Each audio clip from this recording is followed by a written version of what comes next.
A group of local students is back from Washington, D.C. with a very special gift. In tonight's Good News, Doppler Dave tells us why this gift was so important to find. You never met your dad? No, I didn't. I was 4 months old when he got killed. Janet Stewart was a baby when her father was killed in Vietnam. She only knows him through the accounts of others. From what I understand, he was a really great guy. He was real laid back, easygoing, had a great sense of humor. Everybody liked him.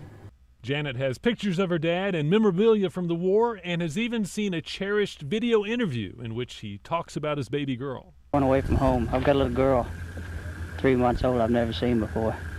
What's her name? Janet Ellen. The one thing Janet has never seen is his name on the Vietnam War Memorial Wall, and didn't know if she ever would.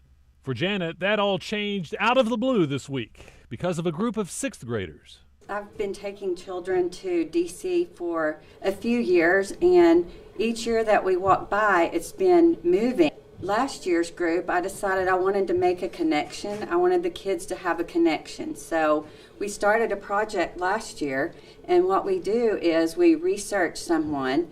We try to find a name that's on the wall that we could have a connection to. But I always urge the children to go home and ask their parents if they have any kind of connection to a person. Through a parent, a coworker connection with Janet was made. I'm a history buff, and I've traveled to Vietnam with some veterans and toured old battlefields with them. And through that, got visiting with Janet at work and found out her father was killed over there. Hank was looking, asked if I had anybody that had a connection, and thought Janet, with her father not coming back, was as connected as you could get to that war. I didn't expect it, no. He said that they might get a rubbing of my dad's name. The St. Andrews 6th grade trip to Washington now had even more of a special purpose.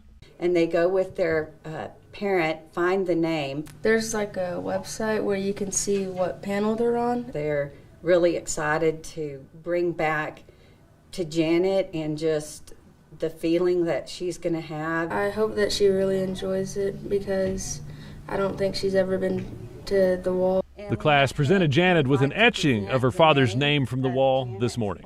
He did a rubbing, and he brought this back to present to her. I'm glad I got the chance. Group hug, group hug. It's really appreciative that they did this, and I feel really honored. It's just amazing how things evolve sometimes. What started off as an educational project led to an unexpected blessing for a special person here in Amarillo. It's just good news.